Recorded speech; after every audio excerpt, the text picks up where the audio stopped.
안녕하세요. 공정하고 신뢰받는 라운법률 TV입니다. 날씨가 많이 더워졌어요. 이제 정말 무더위가 시작된 것 같은데, 무더위와 함께 또 휴가철이 시작되는 달이기도 합니다. 위드 코로나 이후 다시 또 휴가들을 많이 기다리고 계신다고 들었는데, 정 PD님은 어떠신가요?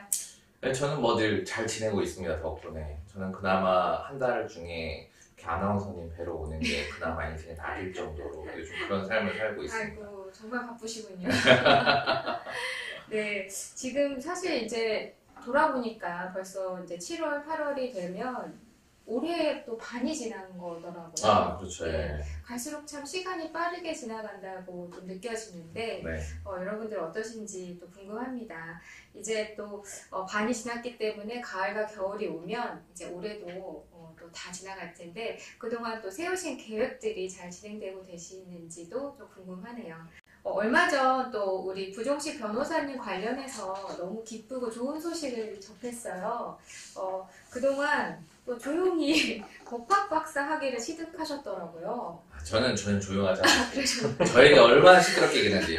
지금 이거 보이시죠, 여러분들? 네. 네? 이거 받자마자. 네? 달려와서 저에게. 네. 네, 정말 바쁘실 텐데도 네.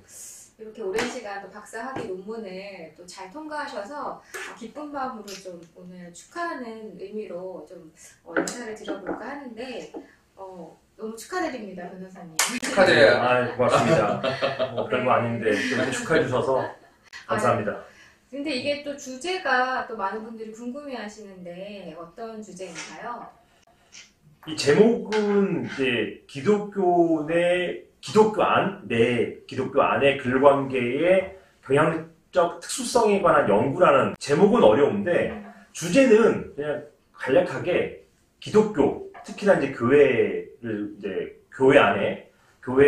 안에서도 글관계가 있을 거 아니에요. 교회 행정 직원들도 있을 것이고 전도사님, 부목사님들도 있을 것이고 이런 근로관계에 대한 어떤 이야기입니다.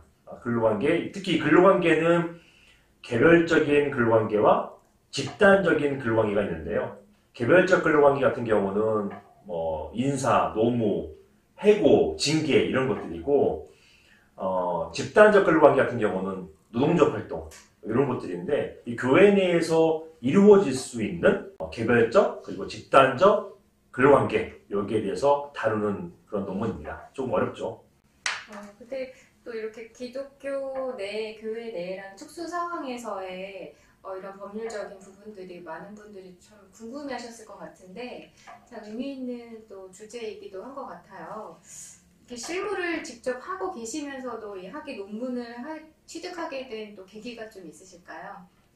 박사 논문을 취득하자라고 마음먹었던 계기는 학문의 완성, 제가 학사, 그 다음에 석사를 밟고 그 다음에 박사를 위해서 연구하고 이런 과정이 저 개인적으로는 이제 어떤 학문의 완성이라고 생각을 했어요. 물론 교수님들은 이제 학문의 시작이라고 말씀하시던데 저는 어쨌든 시작했으니까 끝은 맺어야 되지 않겠느냐 이런 생각을 했었고 그 다음에 또 연구에 대한 특이한 매력이 있어요. 또 이렇게 실무하는 것도 실무하는 거지만 이 학문적인 연구할 때 깊이 있게 들어가고 이런 부분들이 저한테는 또 별도의 또 쾌감도 주고 굉장히 기쁜 마음도 있었고 그런 생각 때문에 결국은 병행하게 됐습니다. 그 공부하면서 오히려 힘들기도 했지만 또 한편으로는 즐기면서 하기도 했고 행복하기도 했고 그렇습니다. 그리고 어차피 예전에 어떤 교수님께서 저희 학부 때 이런 말씀 해주신 적이 있어요. 실무하는 사람들은 결국은 궁극은 이 연구, 이 학문에 기댈 수밖에 없다. 그러니까 실무는 학문을 바탕으로 하는 실무이기 때문에 이 실무하다 보면은 학문적인 연구가 뒷받침돼야 되는 부분이 있거든요. 그러니까 이런 부분들이 있어서 실무가 입장에서는 반드시 연구도 병행하는 것이 아무래도 도움이 되지 않겠나 이런 생각을 하게 됐고 이것 때문에 이제 박사 과정을 마치게 된 것이죠. 네, 사실은 이제 변호사님이 제일 많이 하고 있는 게 집합건물법 쪽이고 그 다음에 이제 계속해서 노동위원회에서도 이제 활동을 하고 있는 걸로 알고 있는데 이번 학위가 사실은 이제 기독교 쪽에서의 이제 근로관계 이런 이야기인데 실제로 변호사님 실무랑 그렇게 크게 영향이 있을까요? 좀 도움이 되는 부분이 있을까요? 사실은 이게 원래 제가 사법연수원에서 있을 때는 그때는 제가 원했던 그 분야가 그 의료소송 분야였어요. 의료법 분야였어요.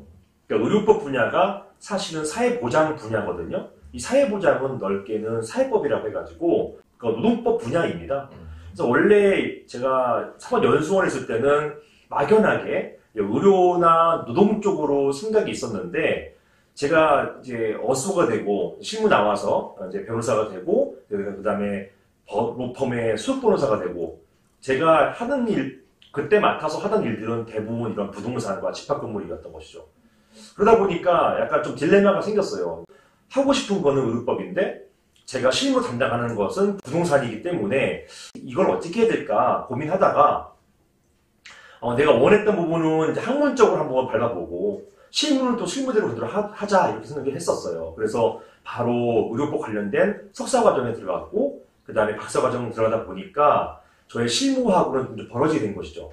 그래서 지금은 실무는 이런 부동산과 집합건물 이런 분야가 주된 분야이고 학문적인 부분에 있어서는 이런 노동과 사회보장 이쪽으로 지금 하고 있는 상황입니다. 그래서 또 기회들이 많이 왔어요. 의료법을 공부하다 보니까 이제 변협에서 의료인권소위원회 활동도 하게 됐고 그 다음에 그 이후에 학교에서 학부와 그 다음에 대학원에서 강의도 하게 됐고 오랫동안 강의하고 이런 과정을 통해서 지금 뭐 노동 분야도 그렇고 또 집합건물 부동산 분야도 그렇고 둘 다 할 수 있게 되었습니다. 네, 그래도 좀 이 박사 학위를 받으실 때 힘들었던 점들이나 또 특별히 그런 부분에 있어서 또 감사의 말씀을 전하고 싶은 부분이 혹시 있으실까요? 일단 힘들었던 점은 이게 이 연구 분야하고 이 실무 분야가 좀 달라요.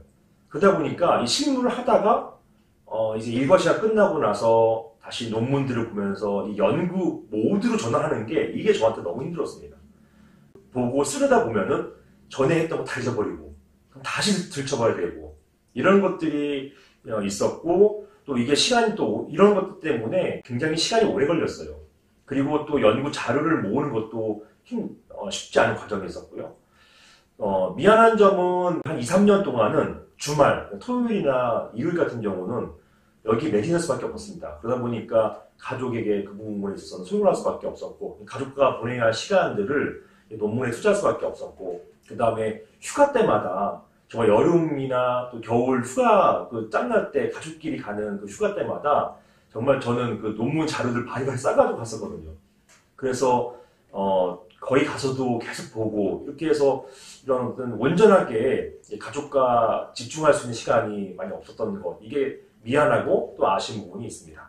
이제 감사드리고 싶은 부분은 논문 지도해 주신 분들이 제가 개인적으로 너무나 존경하는 분들이기도 하지만 또 한편으로는 논법에 지금 우리 대한민국 대가시거든요. 특히나 하경영 교수님이나 박종희 교수님 그리고 저희 지도 교수님이신 박지신 교수님 정말 너무나 유명하신 분들이고 또 굉장히 바쁘신 분들인데 그럼에도 불구하고 꼼꼼히 너무 잘 챙겨주셨어요. 심지어는 오타까지도 하나하나 다 체크해 주시면서 방향성을 제시해 주시고 그 다음에 오히려 저는 이 대가들로부터 지도받는 과정에서 시야가 넓어진 것 같았습니다. 직접 지도받는 시간은 짧았긴 했지만 이 시간 동안에 정말 제가 학문적인 시야가 굉장히 넓어졌고 이런 부분이 저에게 너무 감사드리는 부분이 있고요. 박지순 교수님 같은 경우는 지도 교수님이신데 꼼꼼히 저희 논문 처음부터 주제부터 그다음에 마무리까지 선생님께서 다 지도해 주셔서 너무나 감사드립니다. 마지막으로 논문 지도에 참여해 주신 중앙대 유성재 교수님과 그 다음에 강원대 전형배 교수님 끝까지 이렇게 표현을 그렇긴 하지만 괴롭다 싶을 정도로 많이 체크해 주셨어요. 체크해 주셔서 이분 덕분에 논문이 완성도가 높아진 것 같습니다. 그리고 당연하게 우리 가족들 희생을 이 논문에 갈아 넣은 것 같아요. 제 생각에는 가족들 미안하고 또 감사하다는 그런 말씀을 어떻게 드리고 싶습니다. 그래서 이런 분들께 감사의 말씀을 드립니다. 네, 진짜 얘기만 들어도 정말 많은 분들의 함께 쓴 논문이라고 생각이 들고요. 그렇기 때문에 또 더 의미 있게 앞으로 이 논문이 많은 곳에 또 인용이 되고 또 실무에도 도움이 되는 그런 논문으로 잘 쓰임 받았으면 좋겠다는 또 바람이 생기네요. 네. 그렇죠. 저도 이제 실제로 이제 교회를 다니면서 네. 느끼는데 많이 이제 부목사님들이나 교회 직원들이나 뭐 전도사님 이런 분들이 사실은 이렇게 법안에 이렇게 뭔가 보호받지 못하고 그쵸. 이런 경우들이 많은데 네. 아마 좀 그런 데 도움이 될 것 같고 문득 이제 질문 궁금한 게 이게 사실은 이 종교잖아요 어떻게 보면 네. 근데 종교라서 이제 제목은 이제 이렇게 학위 제목을 보면 기독교 교회 내 근로관계의 경향적 특수성인데 이게 혹시나 뭐 천주교나 혹은 뭐 불교나 아니면 기타 종교에도 좀 도움이 될 수 있을까요? 사실은 이거 주제를 잡았을 때 선생님들은 지금 말씀하신 거에다가 뭐 이슬람교나 다른 거 더 포함시키라고 하셨어요. 아, 그런데 제가 아시다시피 실무를 하면서 쓰다 보니까 범위를 넓히면 이거는 이제 못 쓰겠다는 생각이 들더라고요. 그래서 오히려 범위를 좁히고 이걸 유형화해서 이것을 타 종교에도 사용할 수 있게끔 그렇게 한 것입니다. 따라서 이 유형이 스탠다드가 되기 때문에 천주교나 불교나 다른 기타 종교에도 사용되도록 그런 의도 하에서 이제 쓰게 된 것입니다. 이제 평소에 변호사님은 장난 많이 하고 있지만 이 논문 쓰는 동안 진짜 저는 이제 가끔씩 이제 변호사님 만나서 얘기도 나누고 이렇게 그렇게 하는데 논문 마무리하는 동안은 전혀 안 만났어요.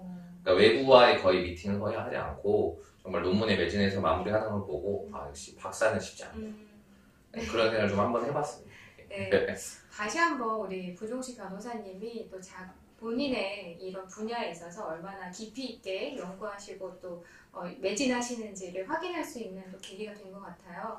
그래서 더욱더 우리가 지금 진행하고 있는 집합 건물에 관한 분야도 이미 또 많이 정말 매진하셔서 열심히 또 실무에 임하고 계시는 것을 또 한번 믿어봐도 될 것 같습니다.